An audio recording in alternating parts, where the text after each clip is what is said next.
j'ai eu deux jeunes gens dans mon taxi et qui me disaient, mais tout simplement, nous, on n'a rien contre les taxis. D'ailleurs, si on est dans votre taxi, c'est la preuve qu'on n'a rien contre les taxis. Mais après, ils m'ont expliqué que c'était parce que ils avaient ouvert l'application de Uber et les prix étaient multipliés par 4. Et ils ont regardé une application taxi et le prix était 3 fois moins cher. Et donc, ils se sont dit, on va prendre un taxi. Et j'ai discuté avec eux, mais ils me disent, mais d'habitude, Uber, c'est moins cher.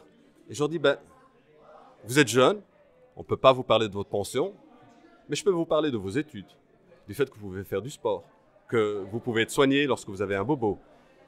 Eh bien, si il n'y avait que des Uber, eh bien, vos études vous coûteraient beaucoup plus cher. Lorsque vous allez chez le médecin, ça vous coûterait beaucoup plus cher. Pourquoi? Parce que Uber ne paye pas d'impôts et ne veut pas participer à la société. Et qu'au final, même si vous économisez 2 € sur une course parce que vous avez pris un Uber plutôt qu'un taxi, au final, c'est beaucoup plus cher parce que vous le retrouverez dans vos pensions, vous le retrouverez dans vos soins de santé et dans votre éducation. Et je pense que ça les a fait réfléchir. Hein? Ça ne marche pas à tous les coups, mais ces deux-là, ils ont réfléchi. Et en tout cas, il y en a un des deux qui a dit, au fond, c'est vrai, c'est pas con. Au bout du compte, si on fait tous les comptes, ça nous coûte plus cher, ça coûte plus cher à toute la société. Taxi Story. Taxi Story. Taxi Story. Mon nom est Sam Bouchal, je suis le porte-parole et le secrétaire général de la Fédération bruxelloise du taxi, hein, ça fait BTF en bref. Hein. Et je suis moi-même chauffeur de taxi, je suis formateur aussi, et je suis entre autres celui qui s'est chargé de mener la bataille juridique que nous avons eu le bonheur de remporter. Hein. On n'est pas si nombreux à pouvoir le revendiquer, avoir remporté une bataille juridique contre Uber, puisque nous sommes parvenus à le faire condamner à Bruxelles. C'est un combat de très longue haleine. Pourquoi? Parce que Uber a totalement les moyens, hein, puisqu'ils ont des moyens colossaux, pour faire de la procédure. Et donc Uber fait de la procédure chaque fois qu'il est condamné. La première fois qu'il a été condamné, c'était pour Uber Pop, il a créé UberX. Et chaque fois qu'il est condamné, eh bien, il trouve une astuce, il cherche une faille dans la législation. C'est à peu près ce qu'il fait partout dans le monde. Ce en quoi Uber a véritablement innové, parce que je ne pense pas qu'il a innové dans notre métier, mais ce dans quoi il a véritablement innové, c'est que c'est une entreprise qui, contrairement à ce que font celles qui veulent s'installer d'habitude dans un marché, regarde si ce business model peut s'adapter à la législation de la partie du monde dans laquelle elles veulent s'installer. Uber fait le contraire, c'est qu'il regarde comment est-ce qu'il peut exploiter des failles qui pourraient éventuellement se trouver dans la législation pour pouvoir imposer son business model. C'est-à-dire que Uber, c'est véritablement le cow-boy, c'est celui qui défonce les portes au lieu de tout simplement faire comme tous les autres acteurs, se conformer à la réglementation et jouer la carte de la loyauté et de la concurrence tout à fait loyale. Au-delà du combat corporatiste Uber contre taxi, on a évidemment une question de fond qui est une question de société. Uber est en train, si on le laisse faire, si le modèle... Parce que finalement, nous les taxis, on a été un petit peu le laboratoire de l'ubérisation.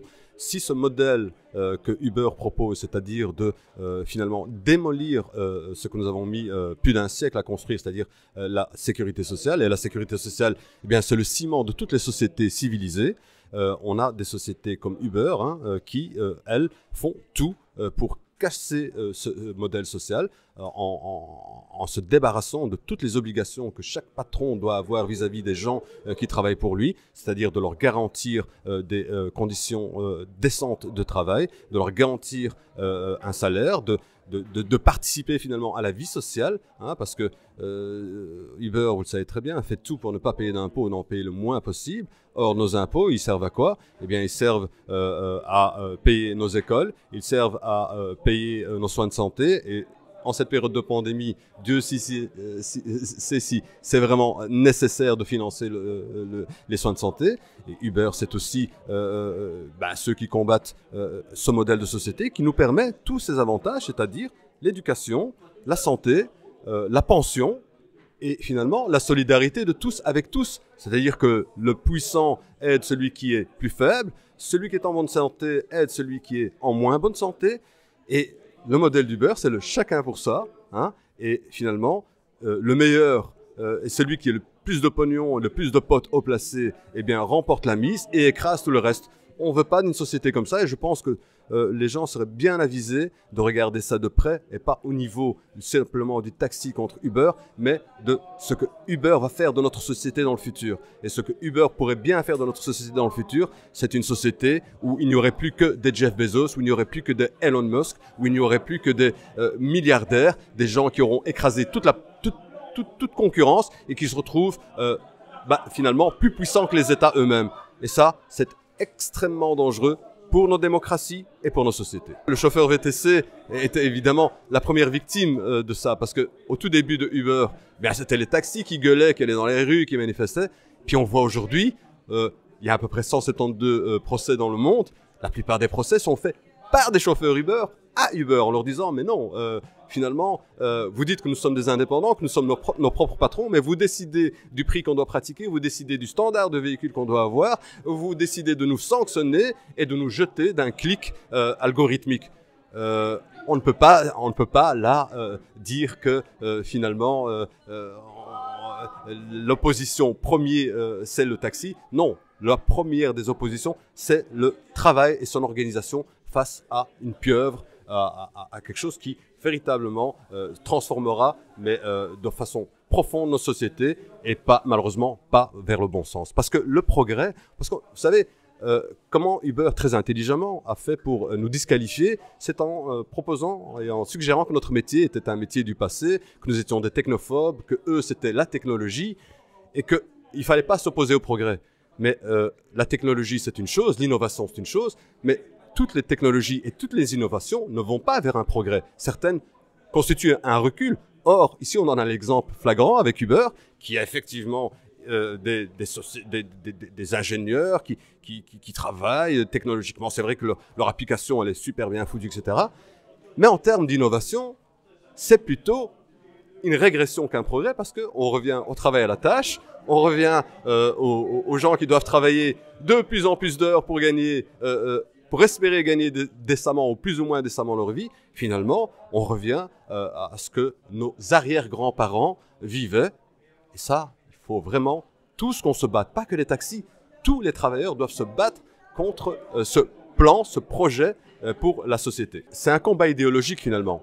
On a les libertariens et les ultralibéraux qui soutiennent évidemment ce projet de société. Parce qu'évidemment, le rêve du grand capital, c'est de se débarrasser de toutes les charges sociales, fiscales, etc. Et ils veulent tout pour eux. Et en fait, c'est ce que je vous disais en début de mon intervention, c'est que ils se battent contre tout ce qui peut représenter la solidarité. Et les impôts, les taxes, qu'elles soient fiscales ou sociales, eh bien, c'est la solidarité. Et il y a effectivement une résistance, il y a un combat idéologique que j'espère nous finirons par gagner parce que c'est aussi une question de réveil des consciences. Pour l'instant, les gens croient que c'est un combat taxi contre VTC. Non, c'est un combat de modèle de société et nous devons absolument faire tout ce qu'il faut pour que les gens en prennent conscience. Parce que hier, c'était les taxis et puis ça a été les livreurs. Et puis aujourd'hui, ce sont les babysitters, ce sont tous les métiers de service, ça fera tache d'huile et ça touchera absolument tout le monde. Que l'on soit éduqué ou pas éduqué, qu'on ait fait peu d'études ou qu'on en ait fait beaucoup, tout le monde sera touché au final si on laisse faire cette histoire-là.